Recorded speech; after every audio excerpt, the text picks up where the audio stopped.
નમસ્કાર મિત્રો સ્વાગત છે તમારું અમારી યુટ્યુબ ચેનલમાં। આજની વિડીયોમાં વાત કરીશું દેશ અને દુનિયાના સુપરફાસ્ટ સમાચારની। સૌપ્રથમ વાત કરીએ તો વરસાદની આગાહીની। મિત્રો અત્યારે ગુજરાતમાં વરસાદી માહોલ જામ્યો છે ત્યારે હવામાન વિભાગે આગાહી વ્યક્ત કરી છે। આજે ઉત્તર ગુજરાત, મધ્ય ગુજરાત, સૌરાષ્ટ્ર, કચ્છના અનેક ભાગોમાં હળવા મધ્યમ વરસાદી ઝાપટા ચાલુ રહેશે। નવસારી સહિત દક્ષિણ ગુજરાતના અનેક વિસ્તારમાં હજુ પણ સારામાં સારો વરસાદ થઈ શકે છે। મિત્રો અન્ય મહત્વના સમાચારની વાત કરીએ તો હરિયાણા સરકારે બેરોજગારી ભથ્થું જાહેર કર્યું છે, જેમાં અમુક ધોરણ પાસ થનારા લોકોને દર મહિને 1200 રૂપિયા આપવામાં આવશે, જ્યારે ગ્રેજ્યુએટ થયેલા લોકોને દર મહિને 2000 રૂપિયા આપવામાં આવશે અને પોસ્ટ ગ્રેજ્યુએટ થયેલા લોકોને સરકાર તરફથી દર મહિને 3500 રૂપિયા આપવાની માટેની જાહેરાત કરવામાં આવી છે। મિત્રો અન્ય મહત્વના સમાચારની વાત કરીએ તો રાજકોટવાસીઓના આરોગ્ય સાથે ચેડા થઈ રહ્યા છે। તહેવારોની સિઝન નજીક આવી રહી છે ત્યારે લોકો બહારથી મીઠાઈ, નાનખટાઈ સહિતની વસ્તુઓ પરિવાર માટે ખરીદતા હોય છે, પરંતુ આજકાલ વેપારીઓ વધારે નફાની લાલચમાં લોકોના સ્વાસ્થ્ય સાથે ચેડા કરી રહ્યા છે। રસોઈયા અને સંચાલકોની બેદરકારીને કારણે ખાવા પીવાની વસ્તુઓમાંથી જીવાત નીકળતી હોય છે, ત્યારે રાજકોટમાં પાટીદાર ચોક પાસેથી ગ્રાહકે ખરીદેલી નાનખટાઈમાંથી માખી નીકળી હતી, જેને લઈને ગ્રાહકે સંચાલકને ફરિયાદ કરી છે। મિત્રો અન્ય મહત્વના સમાચારની વાત કરીએ તો બાંગ્લાદેશમાં હિન્દુઓ પરના હુમલા અંગે અમેરિકાનું મોટું નિવેદન। બાંગ્લાદેશમાં હિન્દુઓ અને મંદિર પર હુમલા ચાલુ છે। અમેરિકાએ આ અંગે પ્રતિક્રિયા આપી છે। વ્હાઇટ હાઉસે કહ્યું છે કે અમે બાંગ્લાદેશની સ્થિતિ પર નજર રાખી રહ્યા છીએ। જ્યારે પણ માનવ અધિકાર સંબંધિત મુદ્દાઓની વાત આવે છે ત્યારે રાષ્ટ્રપતિએ જાહેર અને ખાનગીમાં સ્પષ્ટ અને ખુલ્લેઆમ વાત કરી છે અને તે કરતા રહેશે। આ જવાબ હિન્દુઓ પર હુમલા રોકવા માટે અમેરિકાના દબાણને લગતા પ્રશ્નના ઉત્તરમાં આપવામાં આવ્યો હતો।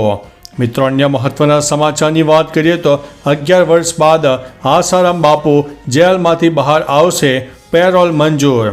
યૌન ઉત્પીડિતન કેસમાં જોધપુર સેન્ટ્રલ જેલમાં આજીવન કેદની સજા કાપી રહેલા આસારામને રાજસ્થાન હાઈકોર્ટમાંથી મોટી રાહત મળી છે। કોર્ટે આસારામની સારવાર માટે 7 દિવસની પેરોલ મંજૂર કરી છે।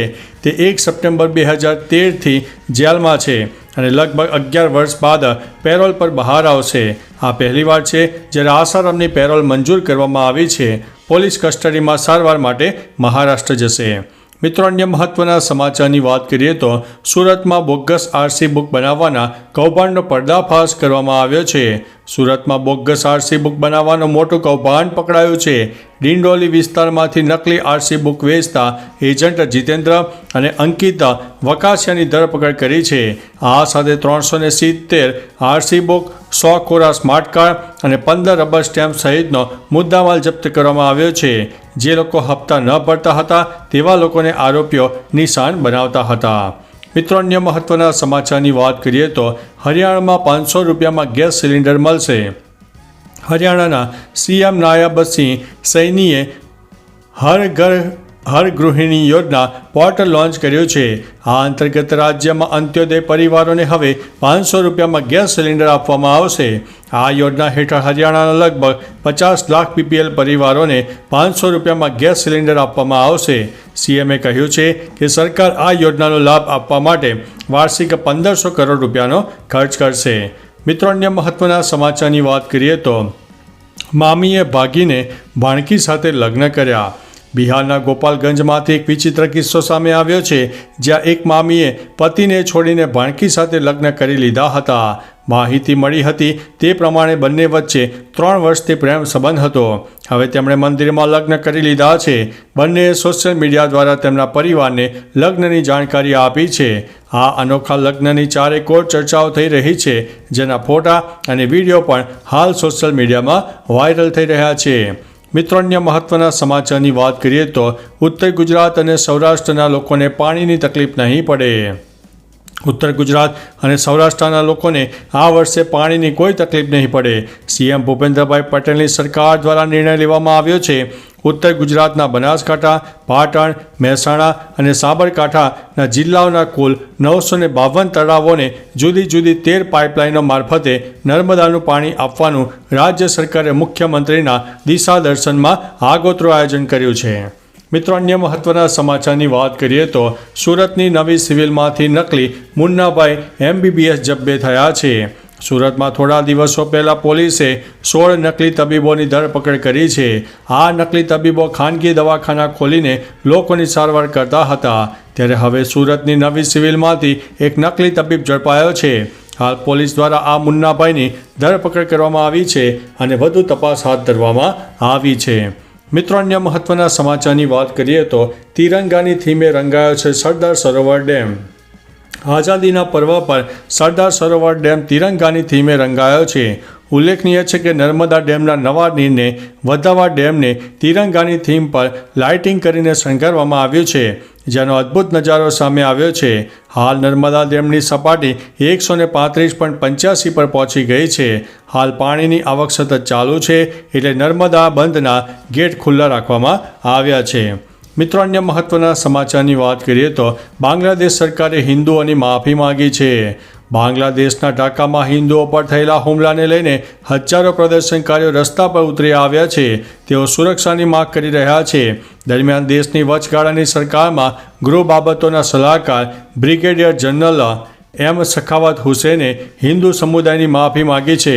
તેમણે કહ્યું છે કે હું મારા લઘુમતી ભાઈઓની માફી માગું છું. આપણે અશાંતિના સમયગાળામાંથી પસાર થઈ રહ્યા છીએ. ખુદ પોલીસની હાલત પણ સારી નથી. મિત્રો અન્ય મહત્વના સમાચારની વાત કરીએ તો તહેવારોમાં ગુજરાત થશે પાણી કરી છે અંબાલાલ પટેલે આગાહી. તેમણે જણાવ્યું છે કે ગુજરાતમાં આગામી 7 દિવસ સાર્વત્રિક વરસાદ થઈ શકે છે. આગામી 7 દિવસ ગુજરાતના વિવિધ વિસ્તારમાં છૂટોછવાયો વરસાદ રહેશે. બિકાનેર પાસે મોન્સૂન ટ્રફ સક્રિય થયું છે. ગુજરાતમાં વરસાદની શક્યતા વર્ણવવામાં આવી છે. અમદાવાદ અને ગાંધીનગરમાં મધ્યમ વરસાદ વરસવાની શક્યતા છે. મિત્રો અન્ય મહત્વના સમાચારની વાત કરીએ તો આપણા પાડોશી દેશો પર કબજો જમાવવાની ચીનની ચાલ.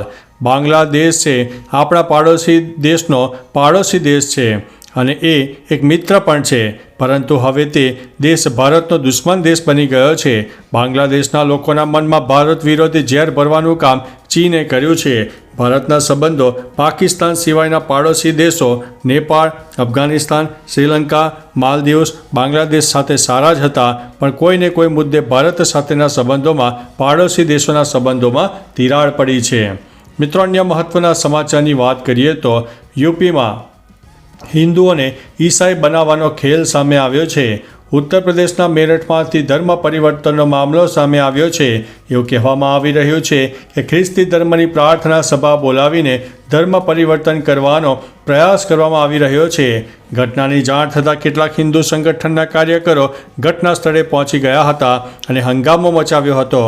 સ્થાનિક લોકોની સૂચનાથી કાકરખેડા પોલીસે પહોંચીને કેટલાક લોકોની ધરપકડ કરી છે અને તેમની પૂછપરછ હાથ ધરવામાં આવી છે. તો ચાલો મિત્રો, ફરીથી દેશ અને દુનિયાના સુપરફાસ્ટ સમાચાર લઈને મળતા રહીશું. ત્યાં સુધી અમને રજા આપશો. નમસ્તે.